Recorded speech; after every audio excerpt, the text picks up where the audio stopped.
You can stop a fire from burning. Put out a cigarette. There's always something to see and hear at the Purple Fiddle. The music venue is an institution here in Thomas, West Virginia. There's an act on stage every weekend of the year, and my visit last month was no exception. Don't you think that for a minute? During my very first season of Reimagine Rural in 2023, I came here to chart the journey of Thomas and Davis, its sister town situated a few miles down the road. After the loss of the region's coal and timber industries, a new economy emerged here, based in the arts and outdoor recreation. The Purple Fiddle was a catalyst in that renewal, helping attract new residents to the region who played an important role in revitalizing these downtowns with studios, galleries, restaurants, and shops. Back then, the local leaders and business owners I talked to felt as if they, and others before them, had made enormous progress in bringing the downtowns back to life. And what concerned them most was protecting what made the area distinct and exceptional. Everyone was also talking about the construction of the last stretch of a 150-mile highway expansion project, first started more than 50 years ago. That build-out had made getting to parts of West Virginia much easier. But a pending decision on where to locate a remaining portion of the 4-lane road had become controversial because the state had it set to cut right between Thomas and Davis. Here's Kimberly Joy Trathen, who was on the Thomas Town Council at the time, and Walt Rinaldi, a former mayor of Thomas, who co-owns a beloved local restaurant in Davis. We're so close and our communities overlap in such ways. Like, is it going to divide the communities, or is it going to is it going to become so easy for people to come here that we might not have the ability to sustainably deal with it? I think that's a little bit more my concern of just are we going to get overrun? That road can be magnificent. It has been a magnificent help to this region, to business in this region, and to the development of this region. But it can also be the detriment of it. 2.5 years later, that decision is still unresolved. But a new issue has cropped up in the meantime and eclipsed all the chatter about that highway. A proposed industrial development that reflects what's happening across much of rural America. A big power plant that would serve what appears to be a data center, to be located right here in Tucker County. Why are proposals for data centers showing up in rural places? Well, the major technology companies in the U.S. are in a race amongst themselves and countries such as China to develop artificial intelligence. The AI revolution needs lots of computing power. That means warehouses full of cutting-edge computers. And those places need large amounts of land, water, and power, which you can often find in abundance in rural America. For local rural leaders and residents interested in economic development, a data center can look like an opportunity. For others, it can look like a scourge. You can find a data center about anywhere that you want to find a data center, pretty much. There's nothing really special about that, but there is something incredibly special about the fact that the headwaters of the Potomac are right here. This is where rivers come from. There's so much here to protect. I'm Tony Pipa, a senior fellow in the Center for Sustainable Development at the Brookings Institution, and your host for the Reimagine Rural podcast, where I capture the stories of rural places across America that are aiming to thrive amid economic and social change. As we near the close of this third season of the podcast, I've decided to check back in with some of the towns I've already profiled, to learn how things have gone since I visited last. After all, communities are dynamic places, and change is rarely a linear process. Thomas and Davis sit about 170 miles west of Washington, D.C. Thomas was a coal town, home to what was once one of the largest coal companies in the world. Davis had a thriving timber industry, and the railroad connected West Virginia to the world. After Blackwater Falls State Park was established in 1937, members of the Civilian Conservation Corps, the Roosevelt administration's New Deal Work Relief Program, helped to plant thousands of seedlings there. Fires had razed forests in West Virginia, and soil erosion was rampant during the Great Depression. Mountainous West Virginia is a land of valuable natural resources and pleasant scenic beauty. Into West Virginia's mountains within the last few years has gone a new force, the Civilian Conservation Corps, to make this recreation resource available to all people. Since the Conservation Corps went into the parks, much has been done. Roads, bridges, cabins, lodges, and dams have been constructed, and precaution has been taken to see that natural beauty is not spoiled. The coal and timber industries began a steady decline in the years to come. And after 100 years in operation, the railroad quit running in the early 80s. As we learned in our earlier episode, the change to the art and outdoor recreation scene began to take shape in the late 90s. To understand some of the local people's reaction to the proposed power plant here, it's worth taking a little time to understand the place. I was born in the coal fields and spent the first 20 years of my life there. Southern West Virginia informed who I am, and Tucker County equipped me with the ability to express that. That's Heather Hanna. I'm a mother. I'm a mountaineer. I'm a musician, a maker. And it has been such a wild gift to get to spend the last 20 years of my life here in Thomas. Heather describes Thomas as the rare place that affords visitors the opportunity and space to explore some of life's big questions. Someplace authentic, where you can get a little closer to your higher self in a way that doesn't wear off when the vacation's over. We want our time to mean something. And that means moving your life into alignment, even if it's just for a weekend. Because now you know how it sounds. Now you know how it feels. Now you know what it looks like. And for residents, they have become the anchors in transforming these downtowns.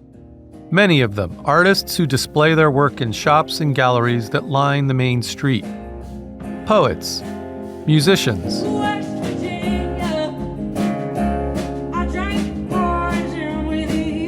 there's room. There's room for the wheel of inspiration into expression to turn. There's support here. There's support for ideas. There's cooperation. That's part of what has made Thomas so successful. And what else is so distinctive about this place is the combination of that creativity with the nature that surrounds it. This is Nikki Forrester, a science writer and ecology and evolutionary biologist who, with her husband, runs a quarterly magazine devoted to outdoor recreation in West Virginia. I mean, the biggest draw for me has always been the proximity to just getting outside. Like, I love the forest here. I love the red spruce forest. It's such a unique place in really the whole country. There's not many other high elevation valleys like Canaan Valley, and there aren't many places that I've found that are quite like West Virginia. And so being able to just leave from my door and go for a bike ride or a hike and spend time in the woods and see the stars at night, and the quiet just really speaks to me, and I feel like has been a huge reason why I fell in love with this place and why I want to stay here for the rest of my life. It's just such a special place to me. This part of West Virginia is one of the most visited destinations in the entire state. It draws leaf peepers from across the eastern United States every fall, cross-country and downhill skiers in the winter. One of my favorite views is at Blackwater Falls State Park, facing away from the water, actually. The way the sunlight breaks through the trees alongside the staircase trail built right into the side of the mountain, it's just stunning. That beauty and the ready access to the outdoors is what drew journalist Dan Parks here from Washington, D.C. First, to visit, and finally, to stay. I've been coming here for about 20 years. It was already in transition from an extraction-based economy, timber and coal, to a tourism-based economy. And that's why I started coming out here, frankly, was to camp and hike and bike and ski. It's moving even more in that direction in terms of the dependence on the tourism-based industry. Tourism is the main economic driver here now, but that hasn't been without controversy. It's created a new version of the absentee land ownership prominent in West Virginia. Residents from out of town or nearby states buying second homes, edging out locals and driving up prices. The short-term rental market exploded in recent years, even prompting some leaders in Tucker County to try to put a cap on Airbnbs and VRBOs. The service industry has grown to meet the influx of tourists, but those jobs don't always pay well. We talk to people here who juggle multiple jobs at once. The coffee shop in Thomas acknowledged as much when they raised prices earlier this year, explaining the importance of paying their employees a living wage. And while data centers generally don't create many permanent jobs, they can stimulate a workforce while the construction is underway, and that can be an attractive prospect for some people. There seems to be a lot of suspicion sometimes between folks who have been here for generations and those who have moved here recently or just visit here. And there's a feeling sometimes that the people who are coming here just to visit or who have second homes here really just don't care about the people who have lived here for generations and who have worked in areas other than tourism. And there's a feeling that the people who like to bike and ski and do those sorts of things really don't have much sympathy for those who are struggling to make a living here, who grew up with other industries, who might not want to work at the ski hill, who might not want to be a restaurant server, and that there's a lack of interest in the kinds of economic development that would help out those folks. Dan started a Substack called Country Roads News about 2 years ago that focuses on hyper-local, hard news. City council, county commission, utility issues. Stories with broad appeal. So it's a mix of locals who live here and tourists who visit here regularly. We get about 1 million tourists a year in this area. And the stories that I cover, I really try to hit that sweet spot in terms of appealing to both audiences. Earlier this year, a local environmentalist spotted a legal notice in a local paper. Something vague, a permit request. The company, Fundamental Data, was seeking an air quality permit from the state of West Virginia for a 1,500 megawatt power plant near Thomas and Davis. There was a lot of speculation initially about the purpose of that power plant, and the people who applied for that permit weren't saying why they wanted to build such a large power plant. In subsequent hearings and venues, it's become clear that the purpose of that would likely be to power some kind of a data center complex. There's no indication that this power would be used to help the communities of Davis or Thomas in terms of providing electricity for them. Local officials were unaware this was happening until the permit application was filed. So the purpose really seems to be for something else. And we don't know if that would be for artificial intelligence or Bitcoin mining. We just don't know. Right now, all we know is that there's an entity incorporated in Delaware where it's almost impossible to learn about who might really be behind this project that wants to build a large power plant very close to the towns of Davis and Thomas. I was sitting in this office in late March, and I received a phone call from a conservation group. They asked me if I knew about the proposed power plant, and I said no, I'd not heard of it at all. This is Alan Thompson, a retired career Army officer and now the mayor of Davis. So that started the questioning, and then when I was asked about it and I didn't know about it, I called the mayor of the city of Thomas and asked if he knew about it, and he said he also hadn't heard anything. Then I called the president of the county commission and asked the same question. He said he had not heard of it, and I called the executive director for the Economic Development Authority, and he had also not heard of it. So nobody in the local area had any indication that there was a power plant being thought of and that an air quality permit was submitted. So we were all kind of blindsided by that initiative starting to take form. Dan broke the story on his news site. That went off like a bomb in the community. People were shell-shocked by it. In early April, I convened a town hall meeting, and it was probably the largest attended town hall meeting in the history of Davis. We used the fire hall, which had a capacity of 300 people. We were standing room only, and we had a video conference set up, which maxed out at 100 people. So over 400 people attended that town hall meeting, where we started to lay out the facts as we could discern them from a heavily redacted air quality permit. Davis has a population of about 1,000 people. So we had a considerable showing from people in Davis, but it was also attended by people that live in Canaan Valley and also the city of Thomas, because at that point, everybody wanted to know what the heck was going on. Kimberly Joy Trathen, the local artist and gallery owner who had served on Thomas City Council until just recently, was shaken. I heard first about it back in March from a friend who made a passing comment. Something about how, what's this place going to be like when the data center moves in? And I was like, what data center? Sometimes you hear a lot of things in small towns. You think it's a rumor. You know, somebody heard something and it turned into something bigger. So it had just really been sprung on everyone around the same time. So it was deeply disturbing. It still is deeply disturbing. Walt Rinaldi thought he'd seen it all by now. He opened Sirianni's Pizza in the late 1980s, just before the local extractive economy crashed, and was the mayor of Thomas in the 1990s. I first interviewed him in 2022, and we got to catch up again on my recent visit. Wait a minute, what are y'all doing? Again, you're just, using us like a colonial state. I'm going, what? We were all sort of shocked that they proposed it right between the two towns. And I can see them proposing it here, but right there, it could be out 93, that's 15 miles of wilderness, which I'd hate to see, but they should have been, they weren't planning or thinking, there can't be some kind of mega industrial site right there between us.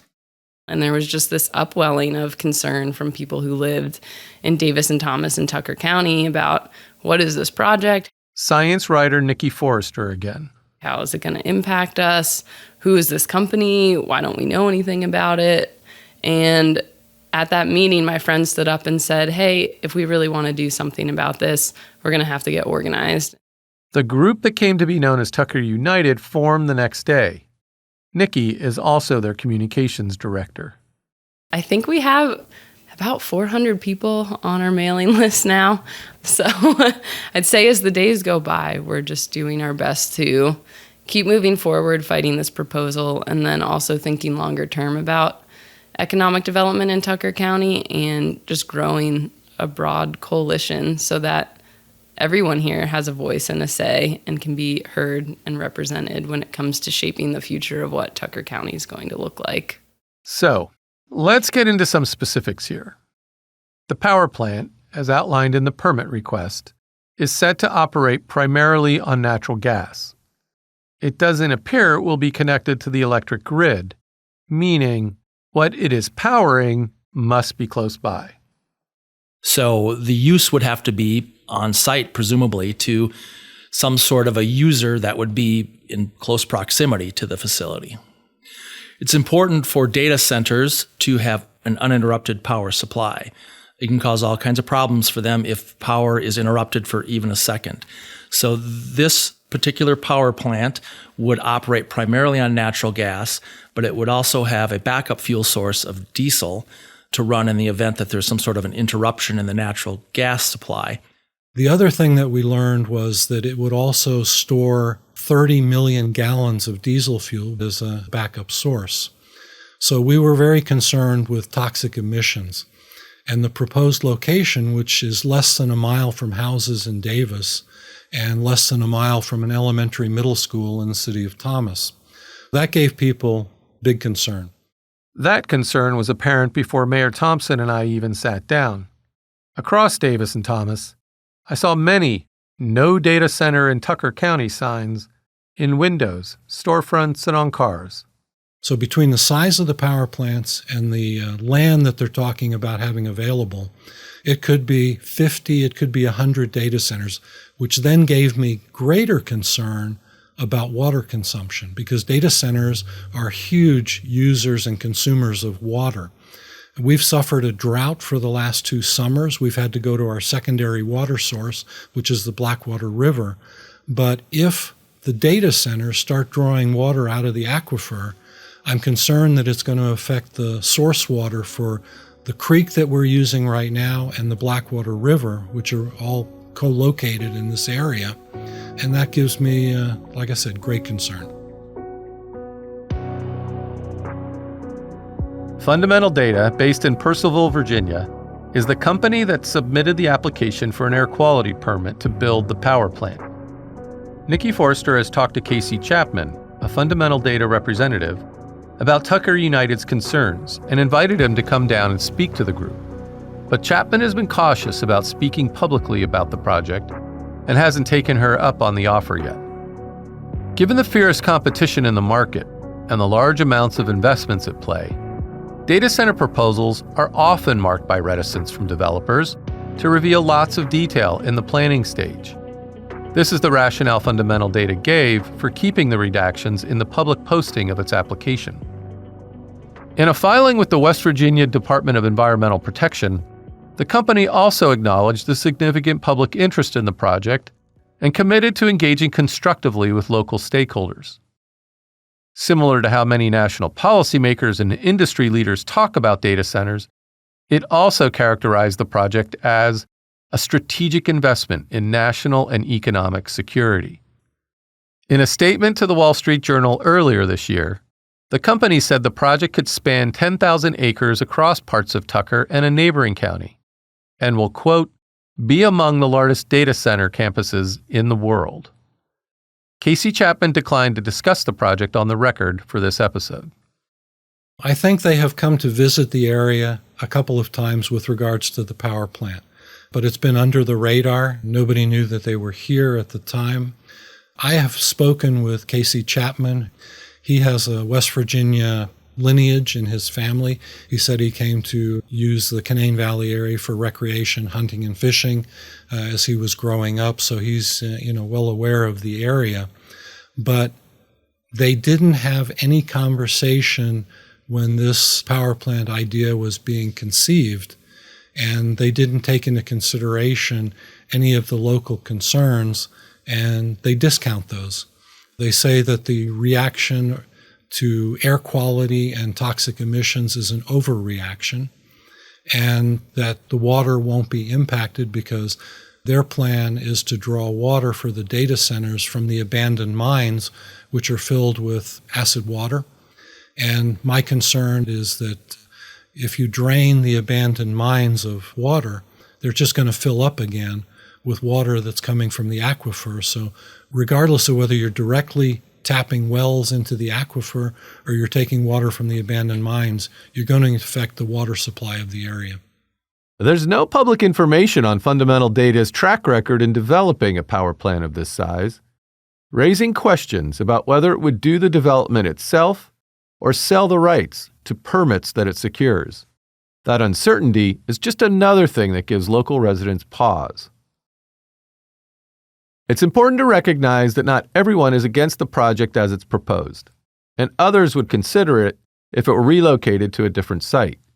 While the president of the county commission, Mike Rosenau, did not respond to our offer to discuss the project, he and the other county commissioners have publicly pointed to the growth in the tax base that would accompany the project, providing much-needed revenue for a budget that's become very tight to pay for emergency services, the courthouse, the animal shelter, and more.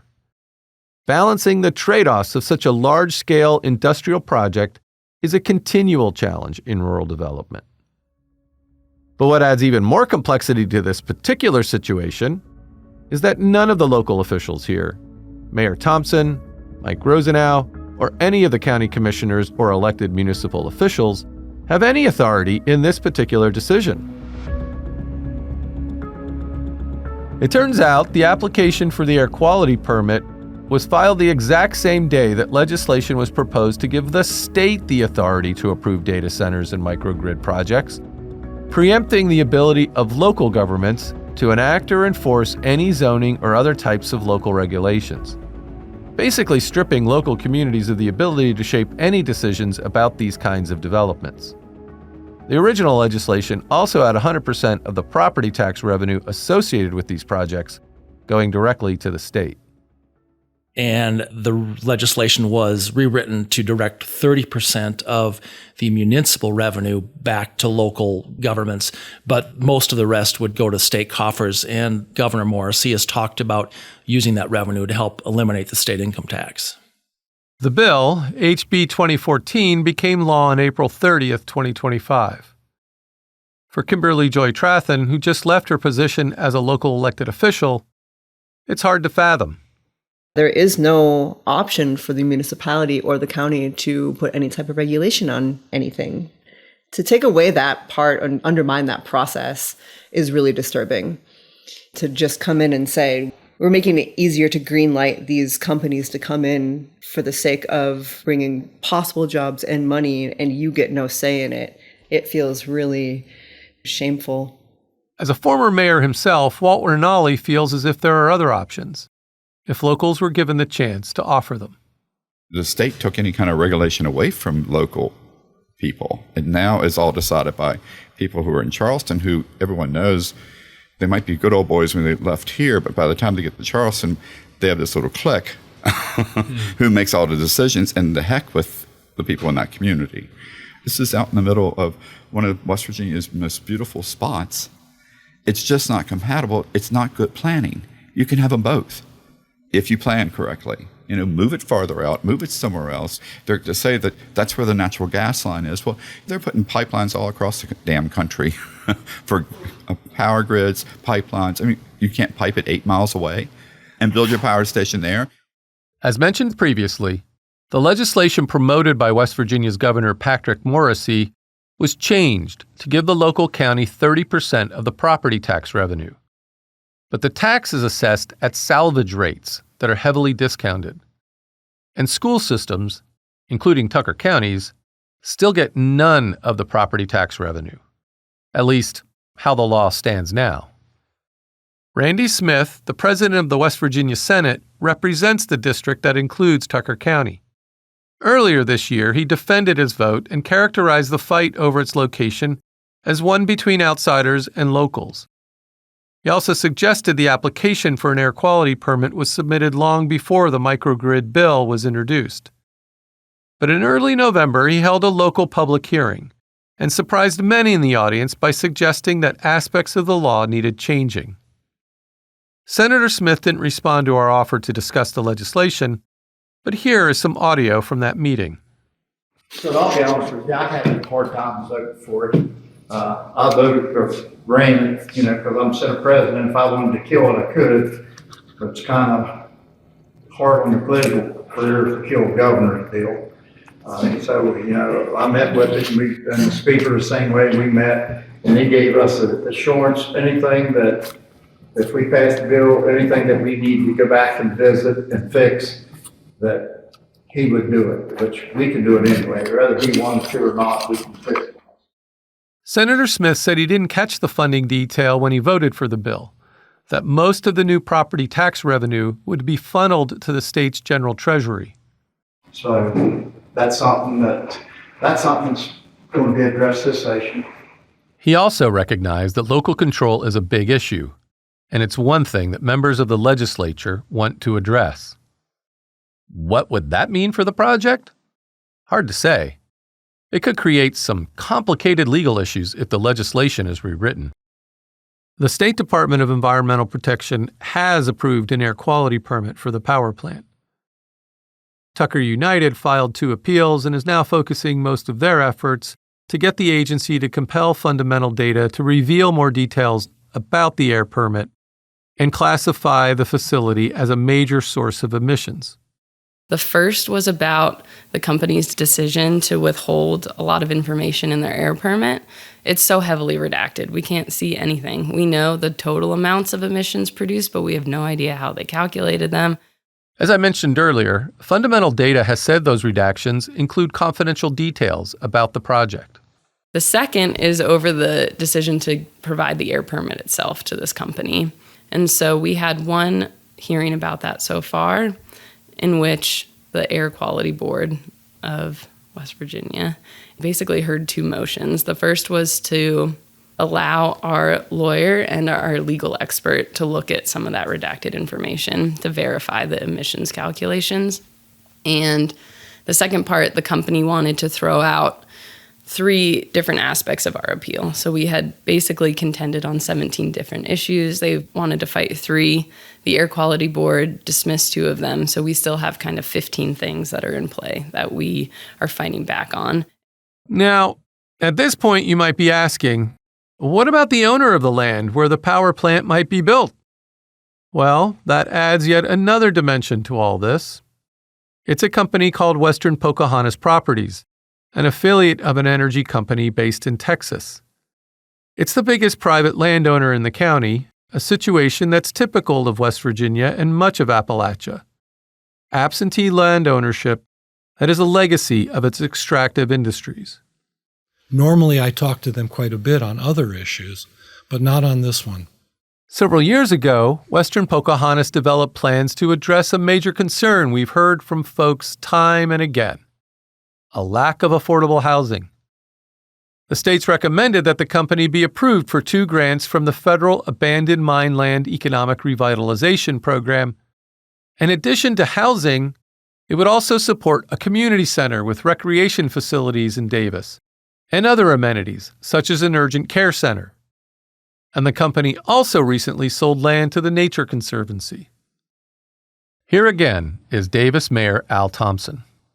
They're very good stewards of their land with regards to some of the projects that they envision starting on. They are looking at building workforce housing and low-income housing in the area of Davis and Thomas, which is something that we sorely need.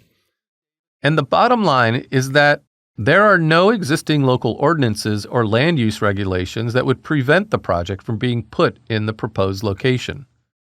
As County Commission President Mike Rosenau recently said, this is a transaction between a private landowner and a private developer in which local elected officials now have little say. As Nikki mentioned earlier, Tucker United has evolved from just being against the data center. Its members have committed themselves to thinking about economic development for the county, realizing that the controversy has surfaced hidden issues that need to be dealt with. I had lunch at the Purple Fiddle with a few of the group's members while I was in town. And it's easy for people to look and say, oh, you're against everything. What else would you want to say to people who might, have a knee-jerk reaction to what y'all are doing? There are issues with housing and other kinds of stuff, but our tourism economy is one of the primary drivers of economic development, and it's homegrown development. We have small business owners who are, building their families and growing their lives here. But it's been so long and such a hard fight, and then all of a sudden it feels like this is going to kick the legs out from the stool from everything that's already here. I mean, I think we've talked a lot about that just internally. I mean, I think I don't think I've ever been so engaged in like a coalition from the inside. And we very quickly realized we're not our goal is not to shoot down a project that we think is sketchy. The goal is we want positive economic development here that's sustainable. Yeah. And I think we're learning from other long-term community movements that start around one issue that galvanizes people, but that it uncovers long-term issues that show that working together is the way of the future. But it's a challenge. It can be a challenge for people to live up here. And one of the things that I think we've already done as an organization, segueing off to help the community, is we have already done that. We've done fundraisers for the local animal shelter. We've done fundraisers for the local food pantry. And these things just they happen because there was a need. You can have other sides saying, oh, you're anti this, you're anti that. And it's not that at all. We're pro Tucker County, and we want to find a way that we can all work together, but leverage this thing that we've built to be okay, look, yes, we have people some people who have very little and some people who have a lot. If the data center goes away, I don't think Tucker United is going away. West Virginia's legislative session starts in January. Tucker United has been busy. In late November, the group met to make posters for their upcoming protest in Charleston. Today we're making posters and we're making Christmas ornaments, but the posters are for the West Virginia DEP Air Quality Board hearing that will be taking place in Charleston. And it's important for us to have a presence to remind the DEP of their role to be protecting communities and protecting the environment. By issuing the permit, they failed in their duties. And so this hearing is fundamentally about trying to get them to do their duty and to, if possible, rescind the permit or at least move it to a more restrictive permit. So that is why we're making signs to remind the public that we are not going to sit quiet while our mountains and our air and our health are in peril. Protect our air! Protect our water! Protect our air! Protect our water! Many of the people here in Tucker County are passionate about their place. Yet the fact is the technology sector is driving much of America's economy right now. The one thing that has bipartisan support in Washington, D.C. is that we need to win the technology race globally. There is lots of encouragement coming from the White House and other national policymakers to move quickly, and many states are eager to attract these centers.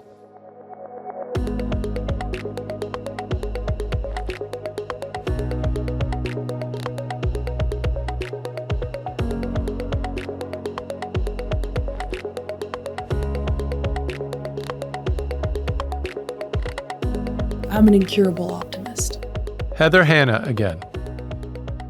I have a lot of hope. My life in West Virginia not only informs the flavor of what I do in terms of the music that I write, but it's in every note. It's in the words that I choose and why I choose them. I can only write true story songs. Heather sees a responsibility for artists to reflect the change coming through their community and to raise the important questions. Faith is increased when there's a witness. Then we start to question, well, why can't it be like this always? Why can't we always have this feeling? Why can't we always hear birds? Why can't we always see stars? Why do I have to give up the stars? Why do I have to let go of the sound of this river? Why can't it? Why must that be some far-fetched toast at Christmas? You start to question the ideas that have kept you entangled and separated from your joy and separated from your peace, separated from your humanity. So we're just going to be here. We're going to be here doing this, being this, embodying this. And whatever comes, we'll meet it with resolve and compassion and creativity and courage. Because we're not going anywhere. This is home. This is home. We'll find a way. We always have.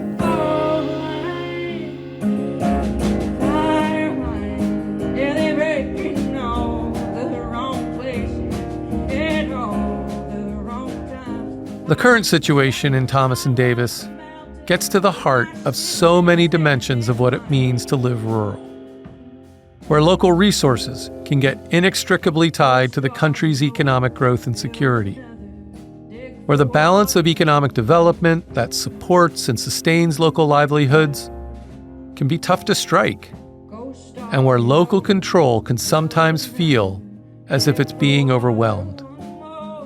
Yet, also, where resilience and authenticity remain strong.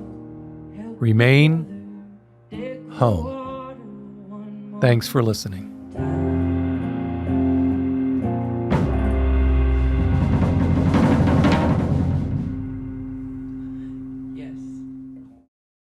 My sincere thanks to all the people who shared their time with me for this episode. To provide further policy insights based on this episode, We also publish a Q&A with an outside expert on the Brookings website. You can find the link in the show notes. Many thanks to the team who makes this podcast possible, including Fred Dews, supervising producer, Molly Bourne, producer, Gaston Reboredo, audio engineer, Daniel Morales, video manager, Zoe Swarzensky, senior project manager at the Center for Sustainable Development at Brookings, Adam Ailey and Elise Painter, also in the Center for Sustainable Development, who provide research support and fact-checking, and Junjae Ren, senior communications manager in the Global Economy and Development Program at Brookings. Also, my sincere thanks to our great promotions team in the Brookings Office of Communications and Global Economy and Development. Katie Maris designed the beautiful logo. Finally, support for this podcast is provided by Ascendium Education Group. The conclusions and recommendations of any Brookings publication or podcast are solely those of its authors and speakers, and do not reflect the views or policies of the institution, its management, its other scholars, or its funders. Brookings recognizes that the value it provides is in its absolute commitment to quality, independence, and impact. Activities supported by its donors reflect this commitment. You can find episodes of Reimagine Rural wherever you like to get podcasts, and learn more about the show on our website at brookings.edu/reimaginerural. You'll also find my work on rural policy on the Brookings website. If you like the show, please consider giving it a 5-star rating on the platform where you listen. I'm Tony Pipa, and this is Reimagine Rural.